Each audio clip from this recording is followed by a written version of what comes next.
So हाय guides, कसे आहात? मजेत ना? मी गोविंद किंगले आणि आज आपण जाणार आहोत हरिश्चंद्रगडाच्या सफारीला. चला तर हरिश्चंद्रगडाची आमचा ट्रेक कसा झाला याबद्दल मी काही सांगणार आहे, ते तुम्ही शांतपणे ऐकाल आणि आमच्या व्हिडिओ पाहाल अशी अपेक्षा करतो. प्रथमतः ज्यांनी आमच्या व्हिडिओला यूट्यूब चॅनलला सबस्क्राईब केलं नसल्यास सबस्क्राईब करा आणि नवनवीन व्हिडिओंचा आनंद घ्या. चला तर जाऊयात. हरिश्चंद्रगडाला जाताना आम्हाला ही काही फुलं दिसली, ती अतिशय सुंदर आणि सुबक अशी फुलं होती. नाव नाही माहीत मला या फुलांचं, पण खूप छान होती. चढणीचा रस्ता होता, ओढ्यांच्या बाजूने जाणारा रस्ता होता, त्यामुळे अतिशय मजा येत होती या ठिकाणाहून जायला. आमची 4 मुलं होती, माझी 2 आणि माझ्या मित्राची 2. असं जात असताना खूप अतिशय मजा आली या ठिकाणी. अशा या ओढ्या नाल्यातून जाताना एक वेगळाच आनंद असतो ना. आपण शहरामध्ये राहतो, शहरातून ज्यावेळेस या हिरवगार नटलेल्या वातावरणात जातो त्यावेळेस वेगळाच आनंद असतो. तर आता या ठिकाणी आमचा छोटा शौर्य काहीतरी बोलणार आहे आणि तो या ठिकाणी कोण कोण आलं होतं सोबत ते सांगणार आहे. सांग ना, तू कुठं आलाय? हरिश्चंद्रगड. कोण कोण आलाय? मी, हां पप्पा, मम्मी आणि दादा आणि काका. चला तर हे बघा, पर्यटक या निसर्गाचा आनंद लुटत आहेत आणि या आनंद लुटत असताना पुढे पुढे जात आहेत. पावसाचं वातावरण झालं आहे, त्याच्यामुळे ह्या वातावरणामध्ये आम्ही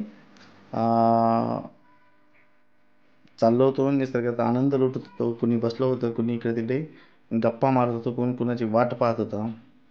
थकले होते ते दम खात होते आणि पुढे पुढे जात होते. असाच खाली या ठिकाणाहून प्रवरा नदीचा या ठिकाणी उगम आहे. त्याच्यामुळे ही प्रवरा नदी उगम पावते आणि प्रवरा नदीचा हा छोटासा प्रवाह आहे. आम्ही याच प्रवाराच्या याच्यामध्ये थोडेफार आंघोळ केली, थकवा दूर झाला.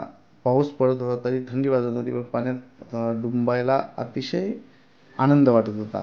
आमचा शौर्य पुन्हा काहीतरी बोलत होता, ते काही मी या ठिकाणी हे केलं नाही आणि तो पुढे निघालेला आहे.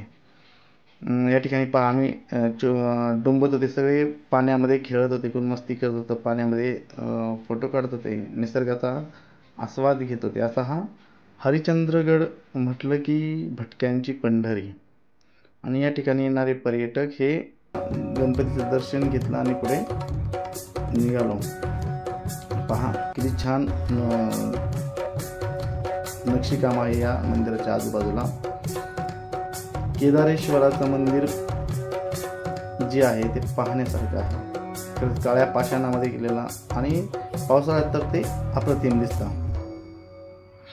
आम्ही ज्यावेळेस कोकण कड्यावरती जाताना अशा या पाण्यातून आम्ही पलीकडे गेलो होतो.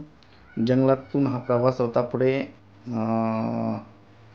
पाण्यातून आम्ही जात होतो.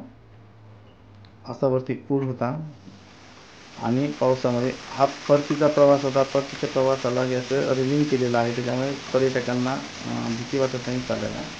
अशा या रेलिंगच्या सहाय्याने आम्ही डोक्यावर काहीच जातो. या ठिकाणी सुद्धा आता खाण्यासाठी मॅगी, असं काही मॅगी, पॉपकॉर्न असं काही पदार्थ दिले जातात. ही पुष्करणी आहे असं म्हटलं तर या पुष्करणीत आंघोळ केली की सगळी पापं धुवून जातात. त्याच्यानंतर हे हरिश्चंद्रचं मंदिर आम्हाला अतिशय छान वाटलं. मी या केदारेश्वराचं अशा प्रकारे दर्शन घेतलं होतं. पुढे या ठिकाणी दर्शन घेऊन आम्ही पुढे निघालो होतो. असं हे हरिश्चंद्रगडावरील मंदिर. असं म्हटलं सत्वशील राजे हरिश्चंद्र यांनी या ठिकाणी वास्तव्य केलं होतं. ही नक्षीकाम केलेली मूर्ती कसली माहीत नाही आहे. सुरुवातीला हे फूल तर अतिशय मन मोहून टाकत होता आणि हा वाहणारा धबधबा, त्याच्यानंतर या ठिकाणी आरामासाठी बसलेली आमची चिल्ली-पिल्ली, रात्री प्रवासातून आल्यानंतर प्रवासात करताना आम्हाला भेटलेली खेकडी, हा साप, विशिष्ट प्रकारची हा साप आम्हाला या ठिकाणी दिसला. त्याचा फोटो काढायचा आम्हाला म्हणून आवडला नाही. त्याच्यानंतर तर मंडळी, कसा वाटला आमचा हा आजचा व्हिडिओ? आवडल्यास नक्की लाईक करा, शेअर करा, कमेंट करा आणि आमच्या व्हिडिओला सबस्क्राईब केलं नसल्यास सबस्क्राईब करा.